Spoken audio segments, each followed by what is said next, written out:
नमस्कार दोस्तों, मैं doctor Shekhzad profit from it Prayagraj से। प्रॉफिट फैमिली से मेरा जुड़ाव 2020 में हुआ एंड मेरी जो इन्वेस्टमेंट स्ट्रेटेजी स्टार्टिंग जो मैंने की थी वो LIC, FDs, गोल्ड वगैरह में थी। एंड 2009 से मेरा म्यूचुअल फंड में इन्वेस्टमेंट मैंने स्टार्ट किया एंड 2019 आते हुए मैंने डायरेक्टली स्टॉक मार्केट में इन्वेस्ट करना स्टार्ट किया। ये वो टाइम था जब मैं लोगों की सलाह पे, अपने फ्रेंड्स की टिप्स पे या फिर यूट्यूब से कोई हॉट टिप लेके ऐसे स्टॉक ले लिया करता था। उस समय मैंने थोड़ा बहुत प्रॉफिट किया, कुछ कंपनीज में लॉस भी किया, मतलब खरीदते बेचते रहते थे। मुझे लगता था मैं इन्वेस्टमेंट कर रहा हूँ बट मैं एक्चुअली ट्रेडिंग कर रहा होता था, बिकॉज जैसे कुछ प्रॉफिट बढ़ता था मैं उसमें प्रॉफिट ले लेता था। बट फिर 2020 का फॉल आया। जब 2020 का फॉल आया तो मेरा पोर्टफोलियो ऑलमोस्ट 75% तक गिर गया। मीन्स तब मुझे लगा कि कुछ मेरे स्टॉक्स थे वो उसमें पोजीशन बहुत ज्यादा फंस गई क्योंकि मैंने सही समय पे उससे निकला नहीं।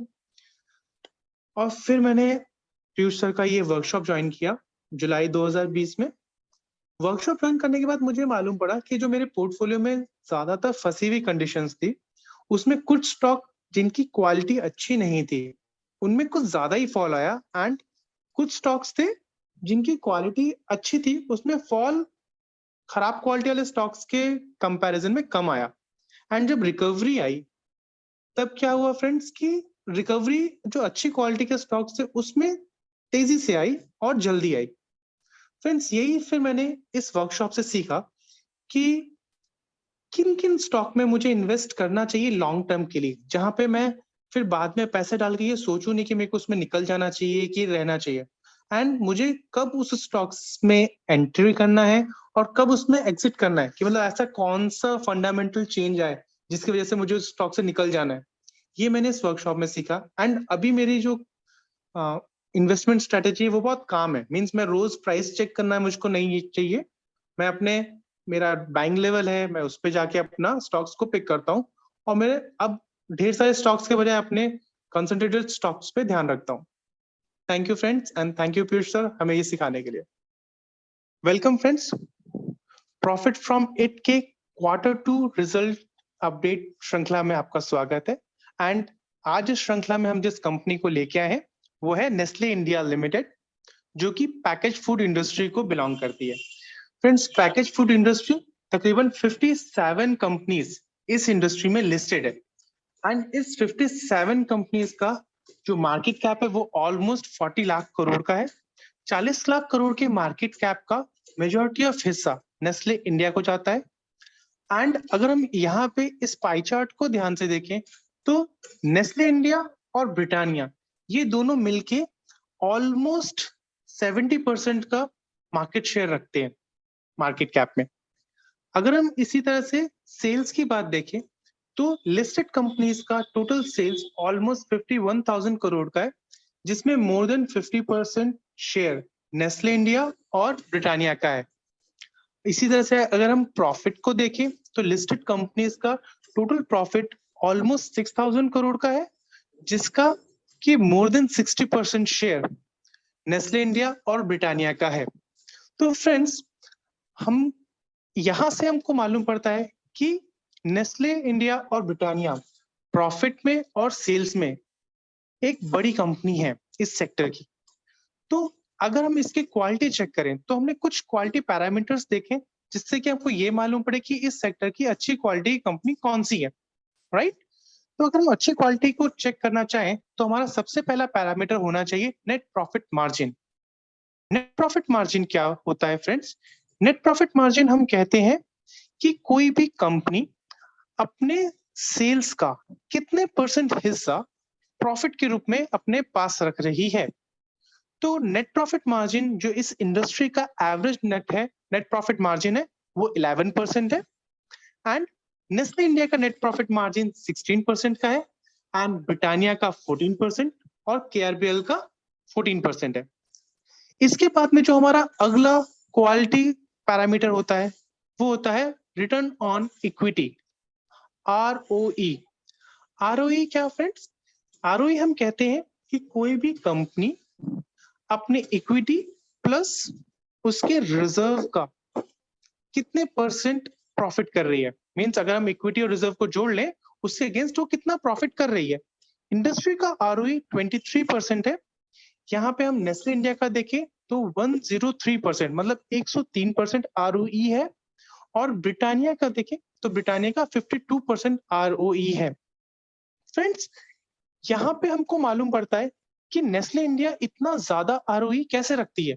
ये एक बहुत बड़ा सवाल है। तो यहाँ पे हमें एक मल्टीनेशनल कंपनी का एक बहुत बड़ा कैरेक्टरिस्टिक समझ में आता है कि आप ये और भी मल्टीनेशनल कंपनीज में देखेंगे कि मल्टीनेशनल कंपनीज अपने अर्निंग का ज्यादातर हिस्सा डिविडेंड के रूप में बांट देती हैं। बिकॉज वो डिविडेंड के रूप में ज्यादा हिस्सा बांट देती हैं, इसी वजह से इनका जो रिजर्व है वो उतना ज्यादा नहीं होता। दैट इज वाई जो हम रिजर्व के अगेंस्ट में, रिजर्व प्लस इक्विटी के अगेंस्ट में प्रॉफिट देखते हैं, तो वो हमें मल्टीनेशनल कंपनीज का ज्यादातर समय में ज्यादा दिखता है। और यही चीज हम नेस्ले में भी देख सकते हैं, राइट। अगला हमारा पैरामीटर क्वालिटी का होता है वो है आरओपीई। आरओपीई मतलब return on paid up equity. Return of paid up equity किसे कहते हैं फ्रेंड्स, कि जब भी कंपनी स्टार्ट होती है तो उसके इन्वेस्टर्स, उसके प्रमोटर्स कुछ रुपए लगा के उस इंडस्ट्री को स्टार्ट करते हैं। उन रुपए का कितना गुना ज्यादा उसने प्रॉफिट किया, उसको बोलते हैं आरओपीई। इंडस्ट्री का आरओपीई 20 है। यहीं पे ब्रिटानिया का आरओपीई 77 है और नेस्ले का 22। यहाँ पे केआरबीएल का भी आरओपीई 23 है। फ्रेंड्स, अगला हमारा जो क्वालिटी पैरामीटर है वो है आईसीआर। आईसीआर किसे कहते हैं friends, interest coverage ratio. Means अपने फाइनेंस कॉस्ट का कोई भी कंपनी कितना फाइनेंस कॉस्ट को कितने अच्छे से कवर करती है, उसको बोलते हैं इंटरेस्ट कवरेज रेशियो। इंडस्ट्री का आईसीआर एवरेज 7 है और ब्रिटानिया का 21 और नेस्ले का 17 है। और ये दोनों फिगर भी एक अच्छा आईसीआर है। और यहाँ पे फ्रेंड्स हम देखते हैं कि केआरबीएल का 31 टाइम्स आईसीआर है। तो फ्रेंड्स, हमें यहाँ से क्या समझ में आता है कि अभी तक से ब्रिटानिया, नेस्ले इंडिया और केआरबीएल, ये 3 कंपनीज है जो आगे बढ़ी है। बट फ्रेंड्स, केआरबीएल ये कौन सी कंपनी है जो ब्रिटानिया और नेस्ले के साथ में खड़ी है? केआरबीएल मेनली राइस में काम करती है। तो अगर हम इसमें इन्वेस्ट करते हैं तो हमारा इन्वेस्टमेंट एक कॉन्सेंट्रेटेड इन्वेस्टमेंट होगा, मींस हम ज्यादातर एक निश मार्केट में इन्वेस्ट करेंगे। वहीं पर ब्रिटानिया और नेस्ले के पास एक डाइवर्सिफाइड प्रोडक्ट पोर्टफोलियो है, मींस हमारे पैसे डाइवर्सिफाइड पोर्टफोलियो में रहेंगे। इसीलिए हम देखते हैं कि केआरबीएल का सेल्स एंड प्रॉफिट में बहुत ज्यादा पार्ट नहीं था, राइट। अगर हम इसके बाद में इसका हमारे क्वालिटी चेकअप का अगला पैरामीटर चेक करते हैं, वो होता है डेब्ट टू इक्विटी। इंडस्ट्री का डेब्ट टू इक्विटी है 25%। वहीं पे नेस्ले डेब्ट फ्री कंपनी, ऑलमोस्ट डेब्ट फ्री कंपनी है, जिसका कि डेब्ट टू इक्विटी है 5%, जो कि एक बहुत अच्छा डेब्ट टू इक्विटी है। यहीं पे अगर हम ब्रिटानिया को देखें तो ब्रिटानिया का डेब्ट टू इक्विटी है 38%। यहाँ पे ये कंफर्टेबल डेब्ट टू इक्विटी नहीं है, राइट फ्रेंड्स। तो यहाँ से हमको मालूम पड़ा कि नेस्ले इंडिया इस सेक्टर का एक अच्छा कंपनी है। बट क्या हम इसमें पूरा इन्वेस्ट करें, कितना करें, ये हम आगे देखेंगे। उस पे जाने से पहले चलिए नेस्ले इंडिया से थोड़ा सा दोस्ती कर लें कि आखिर नेस्ले इंडिया है क्या। नेस्ले इंडिया लिमिटेड तकरीबन 109 साल पुरानी कंपनी है, जो कि स्विस मल्टीनेशनल कंपनी नेस्ले की इंडियन सब्सिडरी है। इसके अगर हम प्रोडक्ट पोर्टफोलियो के बारे में बात करें तो नेस्ले इंडिया का 5 वर्टिकल में प्रोडक्ट्स है, जैसे कि जिसमें आता है मिल्क एंड न्यूट्रिशन प्रोडक्ट्स, जिसके अंदर मिल्क पाउडर आता है नेस्ले का, दही, मिल्क मीट जैसे हम बार बार अपने आंखों के सामने से गुजरते हुए प्रोडक्ट्स देखते हैं। इसका जो अगला वर्टिकल है प्रोडक्ट्स का वो है chocolate and confectioneries. Chocolate and confectioneries में हमको कॉमनली जो दिख जाती है वो किट कैट, मंच, पोलो, राइट, मिल्की बार जैसी चॉकलेट्स जो कि हम बचपन से देखते आ रहे हैं। इसका जो अगला वर्टिकल है वो है इन्फेंट प्रोडक्ट्स का। इन्फेंट प्रोडक्ट्स में जिसमें सेरेलैक वगैरह आता है, वो भी एक बहुत कॉमन मार्केट को कवर करा हुआ प्रोडक्ट है। जो इसका अगला वर्टिकल है वो prepared dishes and cooking aids, जिसके अंदर हम Maggi, Maggi masala, Maggi sauce वगैरह देखते हैं। फ्रेंड्स, ये वो पार्ट है जहां पे नेस्ले इंडिया ऑलमोस्ट मोनोपोली रखती थी एंड अभी भी इसको टक्कर बहुत कम कंपनी दे पा रही हैं। और जो इसका लास्ट वर्टिकल है प्रोडक्ट का, वो है बेवरेजेस। बेवरेजेस में क्या आते हैं नेस्ले के पास? नेस्कैफे, नेस्टी वगैरह, राइट फ्रेंड्स? तो ये तो रहा इसका प्रोडक्ट पोर्टफोलियो। अगर हम देखें कि आखिर कंपनी का एक्सपेंसेस कहाँ है, इसका मेजर कॉस्ट कहाँ पे लगेगा, फ्रेंड्स हमें मेजर कॉस्ट देखना क्यों चाहिए? मेजर कॉस्ट हमें इसलिए देखना चाहिए क्योंकि ये वो चीज है जो कि हमारे इस कंपनी के प्रॉफिट को खा सकती है। कि अगर हमारा मेजर कॉस्ट बढ़ेगा तो कंपनी का प्रॉफिट को इफेक्ट आएगा। अगर हम नेस्ले इंडिया के मेजर एक्सपेंस की बात करें तो इसका मेजोरिटी ऑफ एक्सपेंस है मटेरियल कॉस्ट। एंड अगर हम last quarter to this quarter growth की बात करें तो मटेरियल कॉस्ट तकरीबन 10% तक बढ़ा है।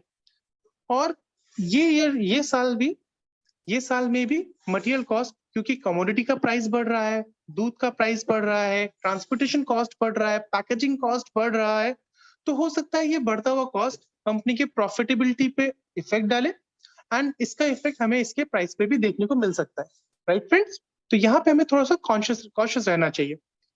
तो किसी भी कंपनी में अगर हम एक्सपेंस देखते हैं, एक्सपेंस को ट्रैक करते हैं, तो हमें उसके प्रॉफिट पे थोड़ा बहुत जो इफेक्ट आने वाला होता है वो हमें पहले से अंदाजा हो सकता है, राइट फ्रेंड्स?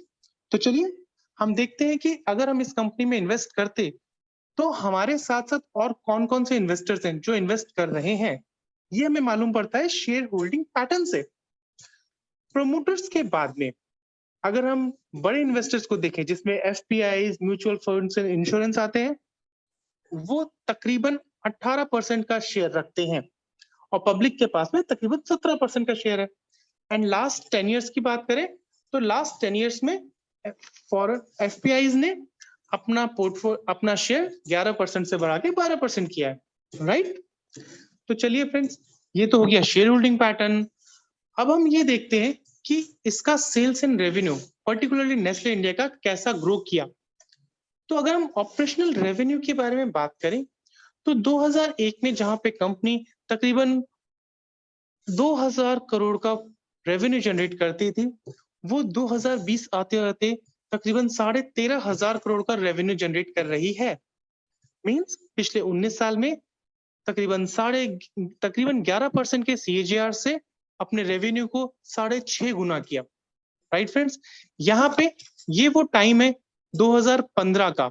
2015 का ये जो टाइम है, यहाँ पे हम देखेंगे कि रेवेन्यू में एक स्टीप फॉल आया। फ्रेंड्स ये फॉल क्यों आया, याद करिए, राइट फ्रेंड्स? ये वो समय था जब मैगी का इश्यू आया था और इसने इस कंपनी के रेवेन्यू को इतना इफेक्ट किया कि इसको रिकवर करने में 2 साल लग गए एंड 2 साल के बाद इसने नया लाइफ टाइम हाई रेवेन्यू किया, राइट फ्रेंड्स? अगर हम प्रॉफिट के बारे में बात करें तो इस कंपनी का प्रॉफिट पिछले 19 साल में 14% के सीएजीआर से 12 गुना हो गया। एंड फ्रेंड्स इस प्रॉफिट को भी हम देखें 2015 में इस प्रॉफिट पे भी बहुत बड़ा इफेक्ट आया था, बहुत बड़ा डेंट आया था एंड इसको रिकवर करने में भी तकरीबन 2 साल लगे। अगर ये प्रॉफिट और ये रेवेन्यू को हम देखें आगे कि क्वार्टरली ट्रेंड में क्या कहता है, कि ये तो रही पुरानी बातें कि 10 साल में इस तरह हुआ, 20 साल में इस तरह हुआ, क्वार्टरली इन क्वार्टर्स में क्या हुआ? तो क्वार्टरली ट्रेंड की अगर हम बात करें तो लास्ट ईयर 2020 में कंपनी का सेल्स 8% से ग्रो हुआ था। क्वार्टर 1 में कंपनी ने 9% का ग्रोथ दिखाया, H1 में कंपनी ने 11% का ग्रोथ दिखाया एंड 9 मंथ इस बार के रिजल्ट में कंपनी ने 11% का ग्रोथ दिखाया। तो हम ये एक्सपेक्टेशन रख सकते हैं कि ईयर एंड आते आते ये कंपनी 11% का ग्रोथ दे। फ्रेंड्स यहाँ पे एक क्वेश्चन आपको आएगा कि जब हम इससे पहले की जितनी भी कंपनीज को बात करते थे तो वहां पे हम 9 मंथ से बात करते थे, यहाँ पे ईयर एंड से क्यों बात करते हैं? बिकॉज नेस्ले इंडिया का जो कैलकुलेशन होता है वो जनवरी टू दिसंबर है। तो मींस इसका जो रिजल्ट, जो एनुअल रिपोर्ट आता है वो जनवरी से शुरू होता है एंड दिसंबर पे फिनिश होता है, राइट फ्रेंड्स? इसीलिए हम ईयर एंड से शुरू करके 9 मंथ का रिजल्ट अभी देख रहे हैं। अगर हम इसके प्रॉफिट की बात करें तो ईयर एंड पे 6% का प्रॉफिट ग्रोथ था। क्वार्टर 1 में इसने 15% का प्रॉफिट ग्रोथ दिखाया, H1 में इसने 13% का प्रॉफिट ग्रोथ दिखाया और 9 मंथ में इसने 10% का प्रॉफिट ग्रोथ दिखाया। तो हम ये एक्सपेक्ट कर सकते हैं कि कंपनी तकरीबन ईयर एंड तक 10% का प्रॉफिट ग्रोथ रखे, राइट फ्रेंड्स? तो हमें क्या एक्सपेक्टेशन रखनी चाहिए फ्यूचर में? अगर हम शॉर्ट टर्म रेवेन्यू ग्रोथ 11% माने और लॉन्ग टर्म रेवेन्यू ग्रोथ 10% का रखें, तो ये कंपनी 2020 में जहां 13,500 करोड़ का रेवेन्यू जनरेट करती थी, 2021 मींस दिसंबर एंड तक हम देखेंगे कंपनी तकरीबन 15,000 करोड़ के आसपास का रेवेन्यू जनरेट कर रही होगी और 2030 आते आते ये कंपनी 30,000 करोड़ से ज्यादा का रेवेन्यू जनरेट कर रही होगी। फ्रेंड्स, यहीं पे अगर हम प्रॉफिट के बारे में बात करें, तो प्रॉफिट अगर हम उसके शॉर्ट टर्म प्रॉफिट ग्रोथ के बारे में बात करें, तो हम ये एक्सपेक्ट कर सकते हैं कि शॉर्ट टर्म प्रॉफिट ग्रोथ 10% रहेगा और लॉन्ग टर्म प्रॉफिट ग्रोथ भी 10% ही रहेगा। तो 2020 में जब ये कंपनी तकरीबन 2,000 करोड़ का प्रॉफिट कर रही है, 2021 ईयर एंड होते होते ये कंपनी तकरीबन 2,200 करोड़ का प्रॉफिट कर रही होगी और 2030 आते आते ये कंपनी तकरीबन 5,000 करोड़ का प्रॉफिट कर रही होगी। फ्रेंड्स, यहाँ पे एक चीज बहुत खास ध्यान देने की है कि हमने इसमें बहुत ज्यादा ग्रोथ एक्सपेक्ट नहीं किया लॉन्ग टर्म का। आखिर ऐसा क्यों? क्योंकि हमने ये देखा है कि मल्टीनेशनल कंपनीज की क्वालिटी अच्छी होती है बट इनकी ग्रोथ उतनी नहीं मिलती।